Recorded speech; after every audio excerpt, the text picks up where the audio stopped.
MR-guided focused ultrasound, or MRgFUS, is a combination of two main technologies. That's MR, magnetic resonance, and focused ultrasound. The focused ultrasound component utilizes very high power for ultrasound, approximately 40,000 times more powerful than conventional diagnostic ultrasound, which many patients have had, and it is focused to a very small point. At that point, molecules are vibrated within tissues and the tissues are heated.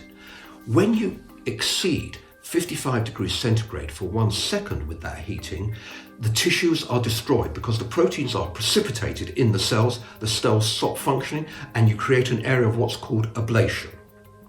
The MR component comes in because we use MR to guide us to the exact point. It targets the deposition of this destructive energy, and also there's an added wrinkle, which is that MR can be made to be sensitive to temperature, so we can get a readout of the temperature at the point that we are applying the energy.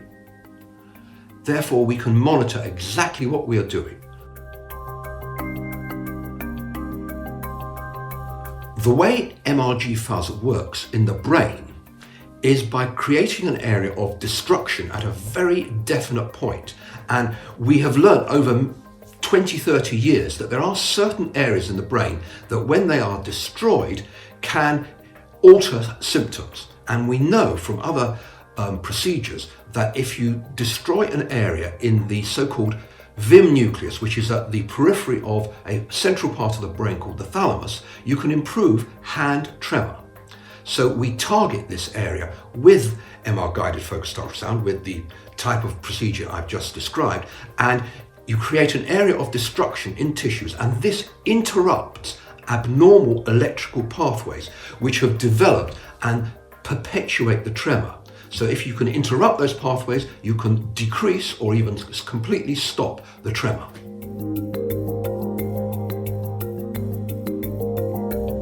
Patients who are suitable for MR-guided focused ultrasound are basically those patients with essential tremor who have severe unresponsive tremor that does not respond to conventional medication, and also have a severe deterioration in their quality of life secondary to the essential tremor.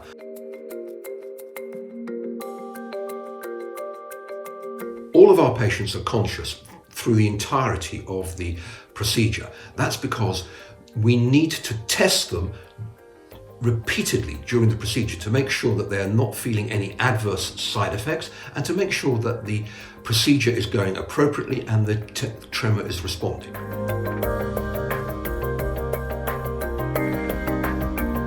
So when the focused ultrasound passes through, it is possible, when there's a little bit of heating of the skull, for there to be some pain. And some of our patients do get headaches during the procedure, and we give them analgesia, intravenous painkillers at the beginning to minimize that chance.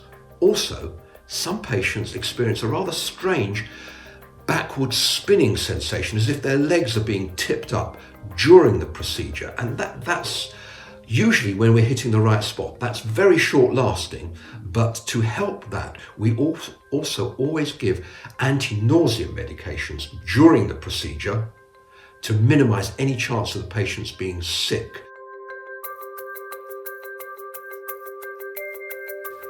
The procedure takes approximately 3.5 hours. Some patients are quicker, some are slower, but that is, I think, a reasonable average amount of time.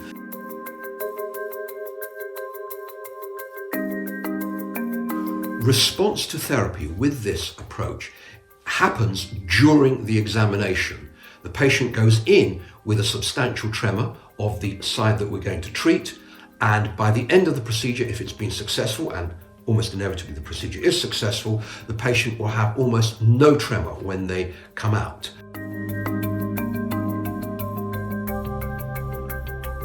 MRgFUS is very effective, but remember that these patients have normally bilateral symptoms, so that both hands are involved. We tend to treat the dominant side or the worst side of a patient, whether they're right or left-handed.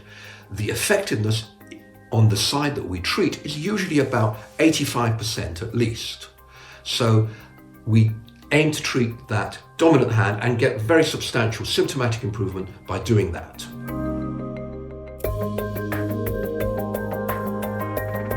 The safety of MRgFUS has been very impressive over the amount of time we've been using it. We utilise millimetre accuracy, and when we're in the right place, there is almost no side effects. Orthostatic tremor is quite a different thing from essential tremor. It predominantly affects the legs and is much rarer than essential tremor. So we haven't treated anyone with that condition, so I can't answer this absolutely definitively. Head and voice tremor improvement is something we don't really know enough about at the moment. Some of our patients have improved incidentally when we've treated their hand tremor, but not everyone. And head and voice tremor isn't present in all of our patients at all. So I don't think we know enough details about that to give you a better response.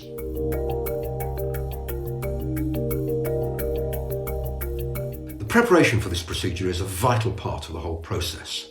The first thing that has to happen is the patient's hair is completely cut off.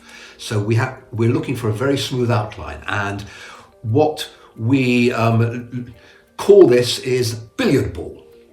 The point here is that hair works by keep us warm, and it does that by trapping microbubbles of air within the hairs. Gas within these microbubbles can reflect focused ultrasound, and that could potentially cause skin burns on the scalp. So we have to remove the hair to prevent that possibility. The second thing that happens before the patient goes into the scanner is the patients are attached to a frame which is metal, so that when they go into the scanner, we can be sure that they will not move. Inadvertent movement can displace the site at which we're creating our ablation lesions and could cause problems. So the patients are attached to this frame beforehand, and we use local anaesthetic throughout, so all they feel is a little bit of pressure and no pain as this is done, and then the frame is attached to the scanner, allowing us to create a safe, accurate procedure.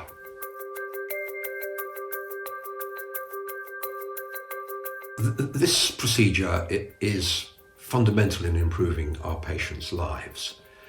The most typical example I can give you on an improvement is drinking a cup of water. Many of our patients haven't been able to pick up a cup of water and put it to their lips and drink for 15-20 years. At the end of the procedure, we give them a cup of water and it goes straight down, no spillage, whereas in the past, water will be going everywhere. So that's the simplest example I can use, but feeding themselves is another simple example. One of our recent patients was given a sandwich after a procedure, and he held it up for everyone to see and said, "This is the first time I've held up a sandwich without the filling falling out for 15 years. So individual small things like that are incredibly improved by this process, which makes everyone delighted by the whole thing.